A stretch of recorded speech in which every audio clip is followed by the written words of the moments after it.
ദേവച്ചാമാരെ ഇത് കണ്ടോ, ഫിഷിംഗ് ബ്രോർക്ക് എല്ലാവർക്കും സാധനം. നമ്മളിത് രാവിലെ കാശ്യം വന്നിട്ടുണ്ട്. പക്ഷേ ഭയങ്കര വെയിലായിപ്പോയി, കട്ട വെയിലായി. ഒരു 9-9:30 എന്നാലും നമ്മൾ ഈ വെയിലത്ത് നമ്മൾ നിന്ന് കുറച്ച് മീനെ നമ്മൾ പിടിച്ചു. ആ മീനെ നിങ്ങളെ കാണിച്ചു തരാം. പിന്നെ ഒരു കാര്യം, നമ്മുടെ ചാനൽ എല്ലാവരും കയറി സബ്സ്ക്രൈബ് ചെയ്യണം കേട്ടോ. അതുപോലെ തന്നെ ലൈക്ക് ചെയ്യണം, ഷെയർ ചെയ്യണം. നമ്മുടെ കൂടെ എല്ലാവരും കൂടണം. കാര്യം വെച്ച് കഴിഞ്ഞാൽ എല്ലാവരും വ്യൂസ് ഇഷ്ടം പോലെ കൊണ്ട്, പക്ഷേ എന്നുണ്ടെങ്കിൽ നമുക്ക് സബ്സ്ക്രൈബർ കുറവാണ്. അതുകൊണ്ട് എല്ലാവരും നമ്മളെ സപ്പോർട്ട് ചെയ്യണം. അതുകൊണ്ട് നമ്മുടെ വീഡിയോ എല്ലാവരും കാണണം. അതുകൊണ്ട് തന്നെ നമ്മൾ കട്ട മീൻപിടുത്തം വരുന്നത്. മുതുവെയിൽ എന്ന് വെച്ചാൽ മുതുവെയിൽ, വെയിൽ കൊണ്ട് നമ്മൾ ഊപ്പാട് വന്നു. മീനെ കാണിച്ചു തരാം. ഇത്ര മീനെ നമുക്ക് കിട്ടിയിട്ടുണ്ട്. അതിൽ ഒരാളൊക്കെ ചാടിപ്പോകുന്നു.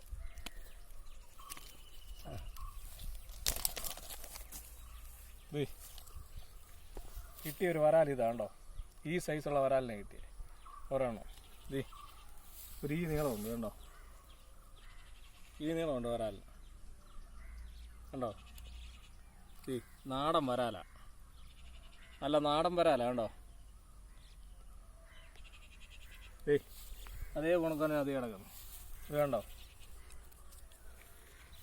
ഇങ്ങനെയൊക്കെയുള്ള പുതിയ വീഡിയോ നമ്മൾ വീണ്ടും വീണ്ടും വീണ്ടും നിങ്ങൾക്ക് വേണ്ടി നമ്മൾ ഇട്ട് തരുന്നതാണ്. അതുകൊണ്ട് എല്ലാവരും നമ്മളെ കട്ട സപ്പോർട്ട് ചെയ്യണം, നമ്മുടെ കൂടെ കൂടിക്കണം. അപ്പം പുതിയ വീഡിയോ കാണുന്നിടം വരെ ബൈ ബൈ. ബായ് പറയുന്നതിന് പിന്നെ വേറൊരു കാര്യമുണ്ട്. ഈ സാധനത്തിലൊക്കെ നമ്മൾ കൂടുതൽ റിലീസ് ചെയ്ത സാധനമാണ്. പക്ഷെ എന്തുകൊണ്ട് ഇവന് നല്ല ഇഞ്ചുറി ഉള്ളതുകൊണ്ട് ഇവനെ നമ്മൾ എടുത്തിരിക്കുന്നതാണ്. അല്ലെങ്കിൽ നമ്മൾ അവനെയൊക്കെ കളയുന്നത്. നമ്മൾ ഈ ടൈപ്പ് സാധനം ഇത് കണ്ടില്ലേ, ഇങ്ങനെയൊക്കെയുള്ള മീനെ നമ്മൾ അടിച്ച് തൂക്കുന്നതാണ്. നമ്മൾ നിൽക്കുന്നത് നല്ല ഇത്രയും വെള്ളത്തില്ല, മുട്ടറ്റം വെള്ളത്തിലാണ് നമ്മൾ നിൽക്കുന്നത്. അതുകൊണ്ടാണ് നമ്മൾ ഈ ഫോൺ ഒന്ന് എടുത്തു കഴിഞ്ഞാൽ ഫോൺ നമ്മളെ മീൻ അടിക്കുമ്പോൾ നമ്മൾ ഫോൺ ശ്രദ്ധിക്കത്തില്ല, ഫോൺ വെള്ളത്തിൽ പോകും. ആ ഒരു ഒറ്റ ഇതാണ് നിങ്ങൾക്ക് നമ്മൾ സ്ട്രൈക്ക് കാണിക്കാതെ ഉണ്ടോ. അപ്പം ശരിയെന്നാ എല്ലാവർക്കും ഇനിയും കാണുന്നിടം വരെ ഇനിയൊരു ഇത് പറയുന്നില്ല.